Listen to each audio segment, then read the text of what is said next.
Family, welcome to another episode of Financial Freedom. I am your host and accompaniment on this journey, Derek Brown. Look, we are coming back to a hot topic, which is home ownership.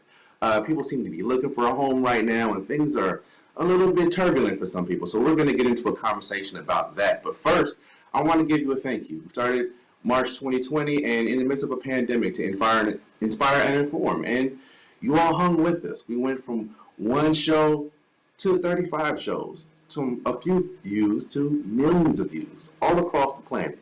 So thank you so much for hanging with us. So with that being said, be sure to follow us on all platforms that you can find us at The Hope TV. All caps, one word, at The Hope TV. Now, without any further ado, we have four amazing guests here that are just incredible. We have Rakia Holmes, realtor and serial entrepreneur, CEO of Precision Tax Financial Services. For 22 years, she's been a tax professional, and as a CEO, she's been doing amazing things in her field. She's a real estate veteran of almost 18 years. She's owned franchises, and she's not done yet. You have Yolanda Munford, Assistant Vice President and Mortgage Operations Manager at Citizens Trust Bank. She is an advocate for home empowerment. She's been a mortgage closer, a loan administrator, a residential mortgage coordinator. She has 19 years of experience, so trust me, she is well overqualified to have this conversation. We have Sharon J. Kelly, Senior Mortgage Loan Officer at Citizens Trust Bank. Originates mortgage loans, participates in community and economic outreach programs, 21 years of banking experience. She's phenomenal. And last but not least, Christopher Stewart, founder and owner of Stone Oak Mortgage. He is experienced a mortgage professional with over 20 years of experience. His business is also committed to giving back to the community as well. We have guests who are committed to their communities. And I'm so happy to have them here. Ladies and gentlemen, welcome our phenomenal panel. Good morning. You all so much. It's good to see your faces today. Thank you so much for your time. I know your time is precious, so trust me, I am so thankful. Let me ask you all this. You all are very busy people, and I know you may have things under that you may also be doing. Are there any projects or anything that we should keep our eyes out to happen to see you doing around the community, or something you're doing through your job or your business? Well, I have coming up soon, a couple of homebuyer education workshops with some of the HUD approved housing counselors. Those are very important. They're extremely helpful to individuals and families that want to prepare for the process and want to be ready when they sit down with the loan officer. That's one of the best things they can do. One of those workshops will be with NID in College Park. The other one will be with DE Power Group in East Point on June. Both of those will be on June the 18th, 19th, and you can find them. You can Google Homebuyer Education Workshops in Atlanta, and they will pop up. Got you. Thank you. Anybody else? Rakia, what about you? I know that Pastor Mel and I have spoke about a few more times this year focusing on home ownership. We don't have the dates released or any of that information, but as soon as we do, I'll definitely be sure to share that information. Got you. Thank you. Ms. Munford, what about yourself?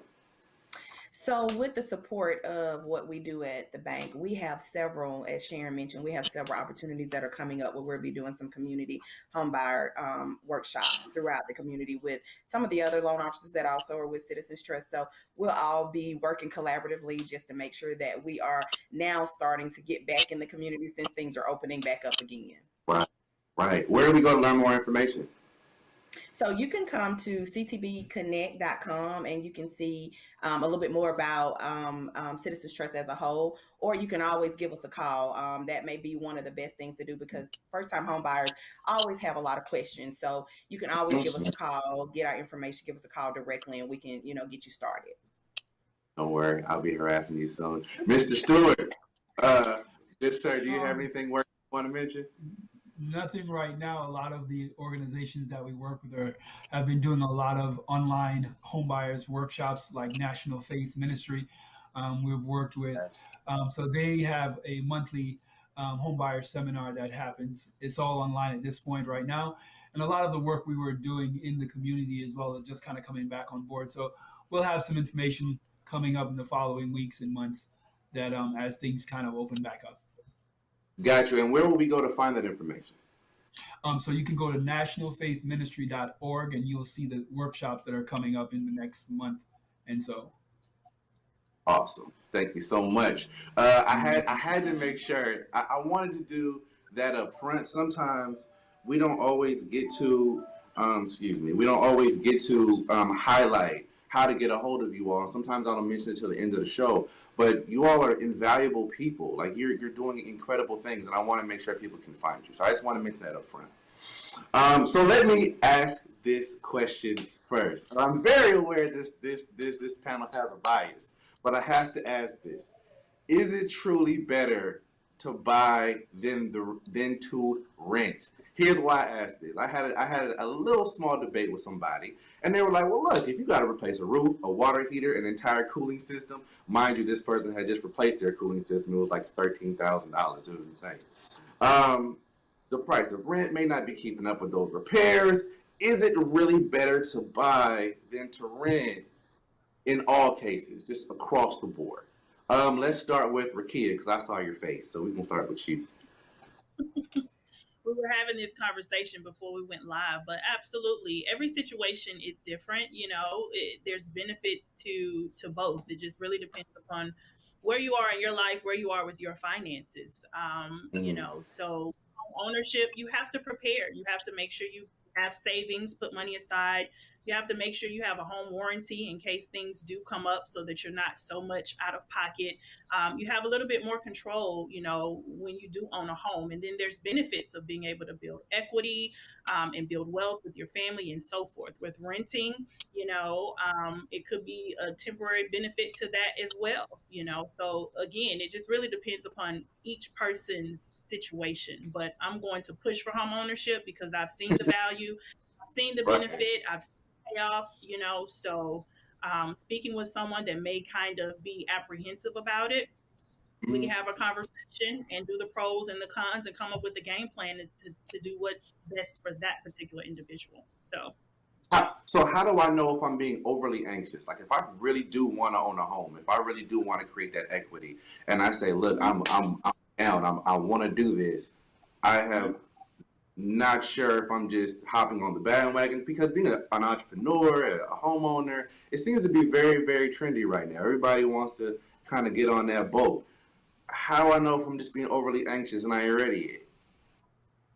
You just have to prepare, and you have to use your resources, and you have to be realistic, with the goals that you're trying to reach. And so speaking, with people like us as professionals, to be able to ask you the right questions and steer you in the right direction. So you can rely on the professionals that are experts in that field to kind of guide you and give you insight along the way to see if what you're thinking is realistic and, to come up with a realistic plan of action. Got you.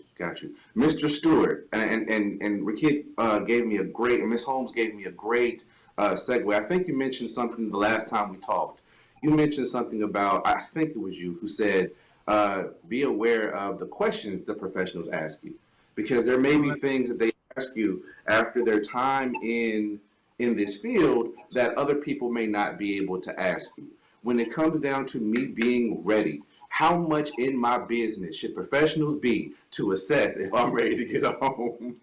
As deep as they need to, right? Because ultimately, the information that they don't know, for instance, that I'll be moved, I'm just going to throw something out, right? I'm buying a home, as Rick mentioned earlier, the reason you're looking to purchase the home.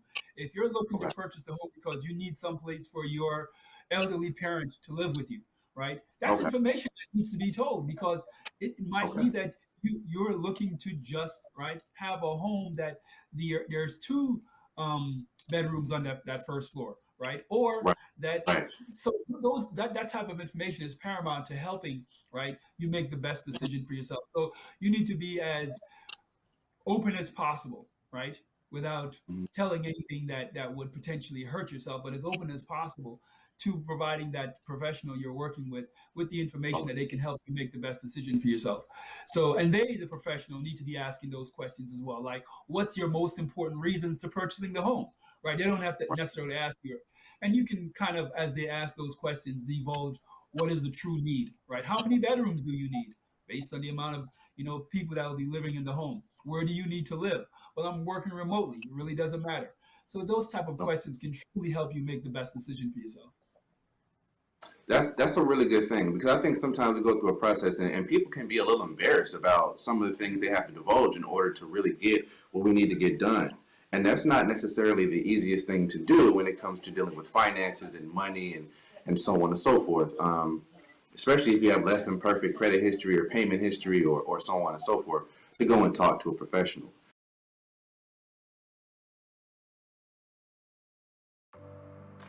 Those individuals who did get the virus after being fully vaccinated, the virus was reduced. We can't 100% eradicate it, but what we can do is reduce it to its lowest term.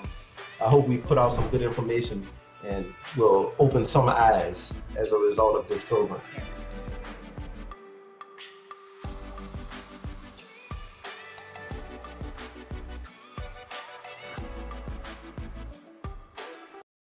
When I was in foster care, I never knew when I would have to move, so I always had my suitcase ready to go. Then one day, I was adopted. My new parents opened their hearts and home to me. My parents cook my favorite breakfast for me every morning. My parents take me on trips I never thought I would go on. They gave me a home and an even better reason to use that suitcase. My parents aren't perfect, but they're perfect for me. I was super excited to find out that Sound Mind wanted to address this particular issue when it comes to our children and their feelings.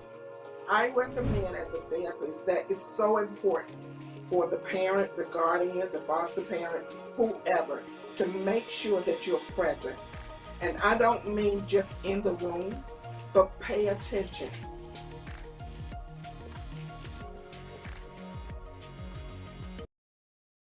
Ms. Munford, I want to pop over here to you, because I'm kind of drawing back on our last conversation, because y'all mentioned a lot of good stuff that you're kind of helping me recap as we talk. Ms. Munford, we talked about, Mr. Stewart brought up goals, but I've heard people bring up this term, and you probably heard this term a lot too, called house hacking, right? Where they try and go for a multifamily home first, and then do the smaller home after that. They try and use their loan differently. Can that hurt you if you're trying to do too much too fast before you're even ready to, or maybe you're not telling your professional the truth completely? Right. That can be truly an obstacle that you can put yourself in before you even need to. You think about some things, just like Rakia and Christopher mentioned, that you Right. definitely want to make sure that we understand your expectations and we Right. also set expectations so we all are on the same page. I believe transparency is definitely a key factor in this process. You want to make sure you're comfortable with your professional, but your professional also need to make sure that we have the full story. So when you talk Right. about going into something that may be multifamily, because you hear in the atmosphere now that that's the way to go, even though you've never owned a home before, without preparation, you could actually be shooting yourself in the foot. You definitely have to make sure you know exactly what you can afford, because affordability is the first thing, because it doesn't make sense to get into something and you can't sustain it. Because most Right. times when you're talking to your counterpart or your best friend or someone out in the industry who's shopping doing the same thing you're doing, stories are always different. And a lot of times you hear the good parts, but you don't know what it took for them to get to that situation or to be able to make their opportunity work for them. So you want to make sure you stay realistic with where you are.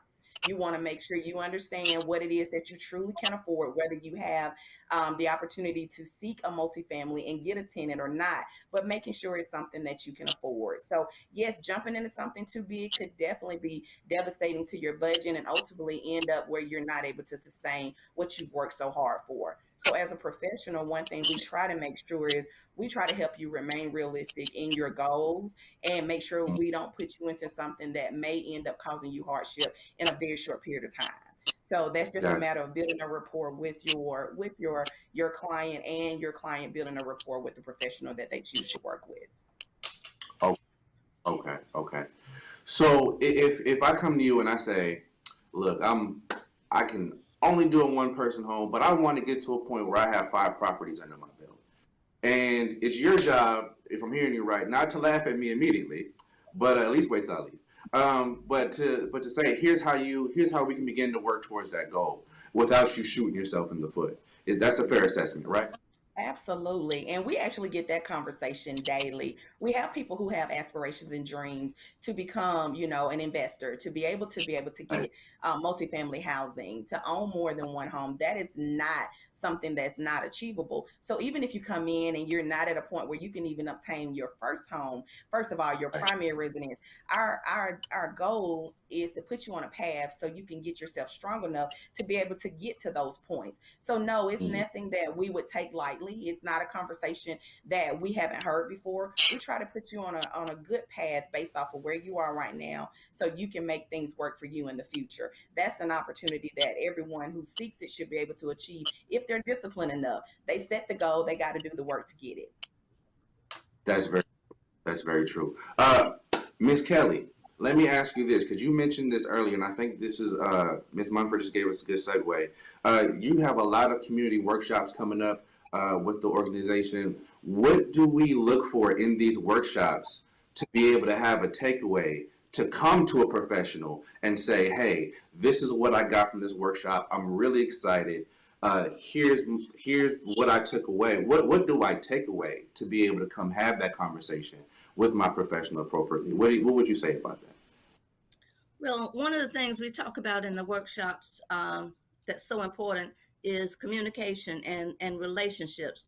The workshops Okay. help to establish various individuals that you can relate to. We have realtors, we have attorneys, we have home inspectors, insurance representatives. These are the professionals that the home buyer has to deal with.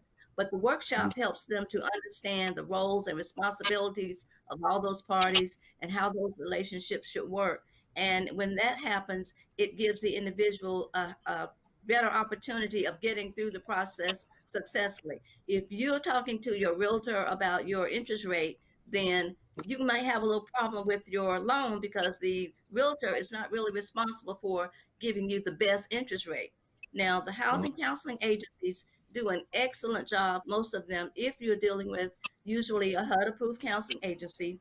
They Okay. actually sit down and they prepare the individuals for what the expectation is going to be like when they meet that lender, because it's going to be Okay. a different process, but it gives them a foundation, so to speak, and they don't feel intimidated. And when they talk to that loan officer, they're comfortable. And when you spoke about being able to talk about things in your life and experiences, you need to be able to speak to that loan officer about things so that they don't get any surprises when underwriting pops a question that may or may not have come up initially, but that loan officer and that client are on the same page. They're all communicating and they can make sure that the loan process is kept on track. So that communication is so important. And that's one of the things that you start doing when you're working with the counseling agencies and getting the education. You are learning, the process and what's required so you can communicate effectively. Got you. Thank you so much for that. She mentioned some different roles and different people that we're going to be dealing with in the home buying process. I do realize I'm on this call with a realtor. I do realize I'm on this call with people who function differently. Would you each kind of take one of those roles she mentioned and kind of tell me and flesh out what they actually do? Because I hear realtor a lot. I really don't know what they do really. I really hear mortgage officer a lot.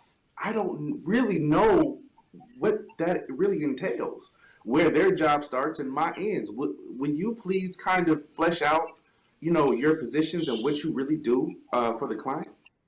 And we can start wherever. Don't be. I'll start as a realtor. We sometimes are the first stop when someone is interested in purchasing a home. And after they speak with us, of course, we pass them on to the lender. But for me, with my clients, I'm big on asking questions to find out what are your goals? Why are you trying to purchase? Right. And kind of start there. And then I also go and dive deeper as far as your situation, what's your credit situation, your income, your assets to see, if you're even in the running to start that process. And again, just continue to ask those questions to figure out, why are you trying to purchase? What is your situation? First time home buyer? Are you downsizing or what have you? And then once I get that information, I can kind of help to give them the guidance and insight that they're needing in the entire process. That's pretty much my role as a realtor. I help to kind of help them to navigate the entire process because I'm familiar with the lending side of it. I'm familiar with how home inspections work, how the home appraiser is supposed to work, dealing with the closing attorney. So I help to guide them from beginning to end. And then I have the relationships with the lenders like we have here that help them on the mortgage side to make sure that they can actually qualify for the home that they're trying to purchase. So again, my role is more of a navigator to help to actually get those keys at the end. Got you. Ms. Mumford? Yes, so I know for the loan officer standpoint, I'm going to let Sharon or Christopher just go over what the role is for them, but because I know we don't have an appraiser that we can discuss and just kind of give like a quick overview, or a home inspector. So just kind of roughly for both of those facets in this process. So we know a home inspector is going to happen at the very beginning phase of the contract. Once the contract that Rakia mentioned actually goes into a binding agreement between seller and buyer, they would like to do what's called a home inspection. The home inspection typically has to happen within the first couple of days of the execution of the contract. Once that takes place, then of course they're going to see from a structural, foundation, cosmetic standpoint, is the home in the condition that they're willing to accept as the new home buyer? And if it isn't, it gives an opportunity for that buyer to go back with the agent and talk to the seller and the seller's agent about things that need to be repaired, or pricing, or something that need to be negotiated. So that's pretty much the role for the home inspector. He's to give you a full scope report of the condition of the home inside and out, so you'll know as the home buyer what you're getting into. And that also is very similar to what happened with the appraisal. It's just the appraisal process happens in the underwriting time, where the loan has been submitted to the loan officer for review and approval. The appraiser will be doing an appraisal analysis to determine if the value is truly what it needs to be based off of the sales price. And if there's any things that come up as items that need to be repaired just based off of the guidelines of the loan product. So it just depends on if there's some things that need to be repaired. The appraiser will notate it to the underwriter and to the loan officer. So then that way it goes back to the agents and the seller and buyers again, saying, hey, these are some things that may need to be repaired and may need to be fixed, or maybe the price may even be needed, may need to be reduced because the appraised value did not come in for at least the sales price. So both of those things kind of go hand in hand. They are good reports to determine what the collateral is based off right now, how sound it is, what the value is. So those are two very, very big important pieces that happens in the loan process. Got you. So we have one that assesses, and basically we get like a house Carfax. Right, absolutely. That helps us Yes. understand. Yes. So do they have kind of a check and balances? Because it sounds like one of them gives a report, the other one says this report looks a little off or on, this needs to be adjusted. I had a conversation with somebody about this before this interview, and I was wondering about this idea of inflated assessments or appraisals. How is that prevented in that process that you just explained, where the house is appraised as far more than it should be for the person who's trying to buy the house? Okay. Well, because I'm not an appraisal, just to give a surface overview. So the good thing about appraisals versus a home inspection is just looking at the collateral itself, looking at that home, determining the condition of that home. On an appraisal standpoint, they're going to take some analysis of what's happening in the area around the home, and also current sales listings that are also taking place. When they look at those are where they're coming up with the factors to determine the value of that actual home that is being purchased. So they have to have key factors to determine what values they're able to come up with. And then they also have to have reasoning behind what they use as adjustments or what they gave as additional declining value. They have to give true specific facts based off of those pieces of property that they look at, whether it's a home that's for sale or a home that's sold recently within a short period of time. They have to have those key facts included in their report to make sure that value is concrete, because you best believe sellers are going to question values if they come in low at this point. Got you. Got you. I think it's CMA. That, have you heard that abbreviation before? What's the CMA? Analysis. Say it again. It's a comparative market analysis, and basically it shows you your subject property that you're intending to purchase or sell, and then it shows you within a certain mile radius homes that are comparable to your home by year built, number of beds, number of baths, square footage, and so forth. Got you. Thank you so much. Because I saw the term and I'm like, I have no idea what this is. They're going to have to explain this to me. All right. Got it. Wonderful. Wonderful.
I have went through the trenches to understanding of dancing with darkness, to realizing that I had to be broken to be a light. Outside of the titles, outside of the responsibilities, what I owe God is everything.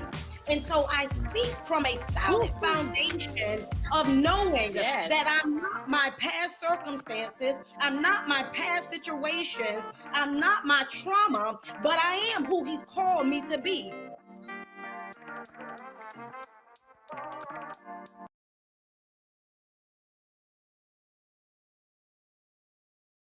So how important is the neighborhood when it comes to buying a home?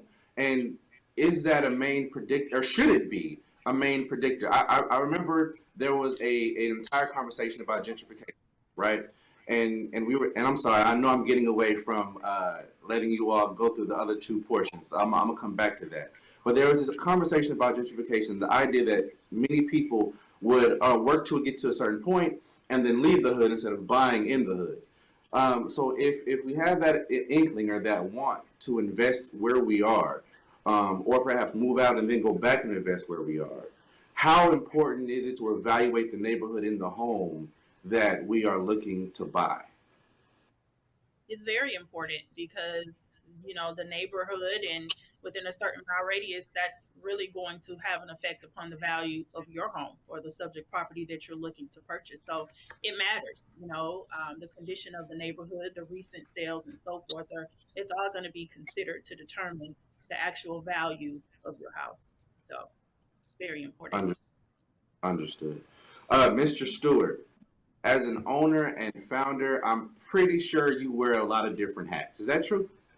Nope. Nope. You wear one? No. You wear one? That's very true. Very true. I'm like, this man got it made. Yo, you just got it. That's all you do. No, very true. But okay, got you. Which one of those roles, and I'm sure there are so many different little roles here and there that I'm not little, but I'm very sure there are so many different roles that people put on throughout the day. So I don't want to pigeonhole any of you, but which role do you find is commonly underestimated when it comes to people buying a house? During the loan process is the role that there is an underwriter, right? that has to review your documentation, that someone else still has to go over your document and still make a final decision that what you have provided, right? Just because you provided it does not mean that it's been approved. So that role, the role of the underwriter, right? The individual that always seems to be anonymous to everyone else, right? But there is an individual that has to review, dot all the I's and cross all the T's of the information that's provided by the loan officer. And if it's not approved by that individual, your loan doesn't get approved.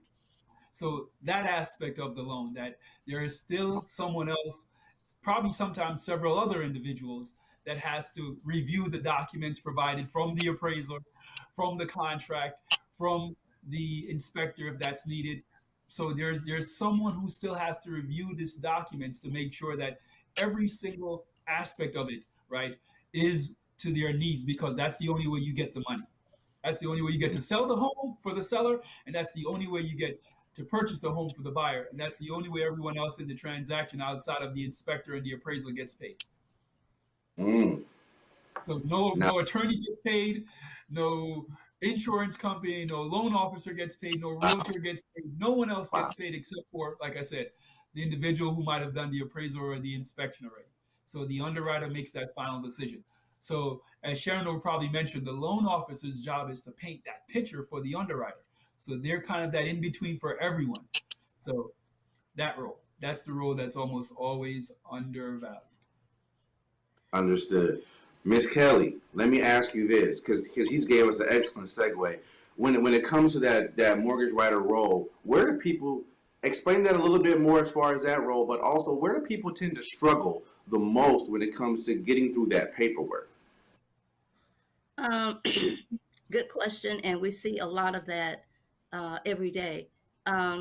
Getting your documentation, you hear us saying documentation, that's a big word, but what does documentation really mean, and the conditions of documentation when it's presented? Because as Chris said, painting a picture, yes, but I can't paint, a loan officer cannot paint a picture if they don't have good documentation, meaning they need real pay stubs. They don't need printouts. They need real bank statements.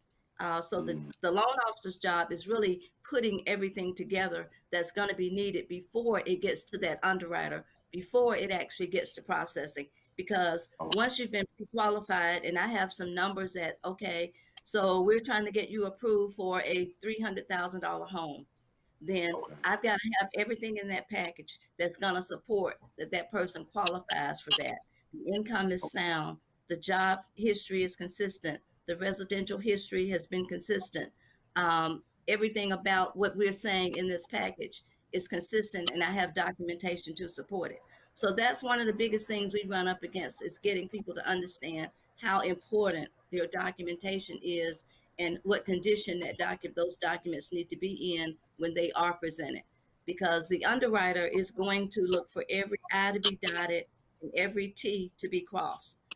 Or as Chris said, they can't make a decision on whether or not to approve the loan if the documentation is not supportive and if it's not accurate and correct. And in the interim, there are some people behind the scenes that really do a double check to make sure that all of these papers and documents are correct and we have everything we need, so that when this goes to the underwriter, they can say yay or nay. Wow, that's a lot going on. So let me, so there are steps to this every single step along the way. There are professionals involved every step along the way. The realtor is acting as a guidepost, kind of holding our hand through the process. Then we get to someone like Ms. Mumford, who's able to facilitate the process, give us the access to certain funds, perhaps. And you got Mr. Stewart, who's like, look, all this stuff got to happen. So I'm going to put on my 17 hats and we're going to work this out.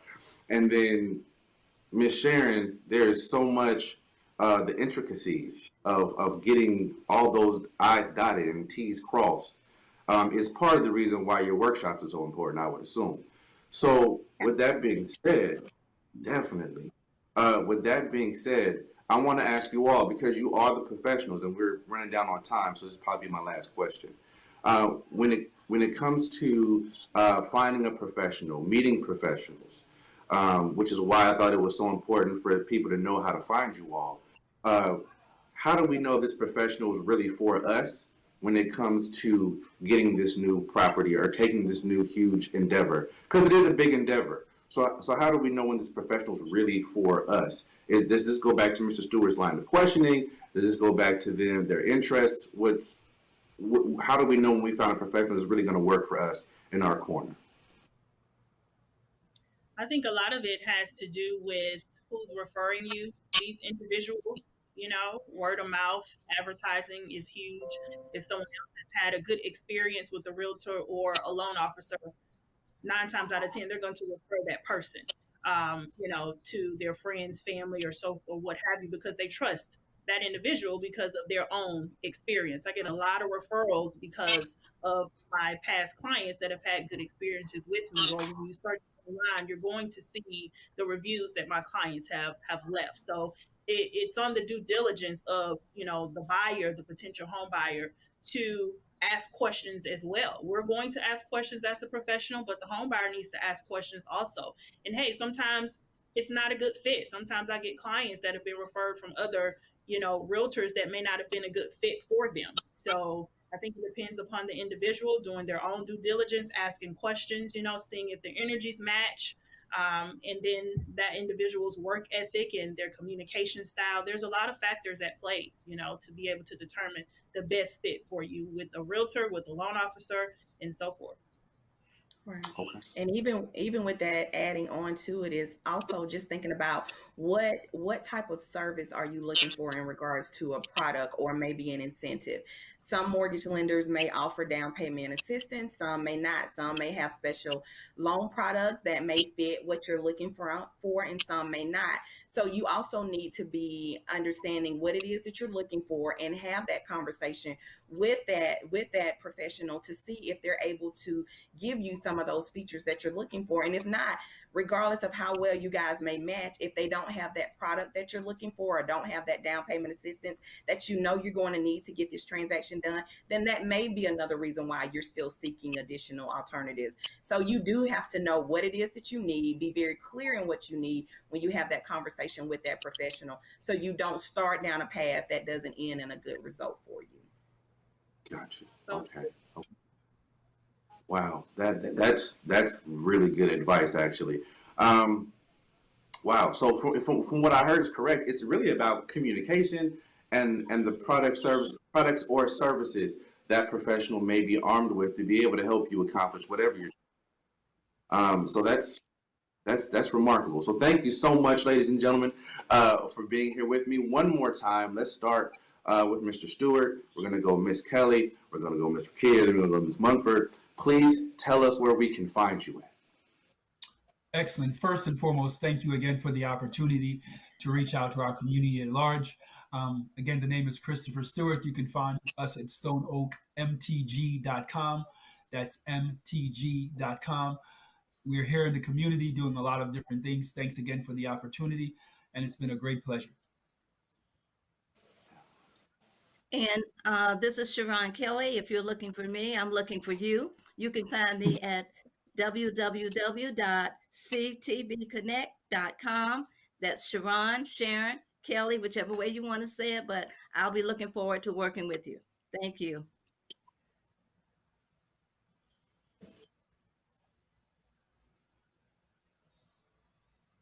Okay. Ms. So Holmes?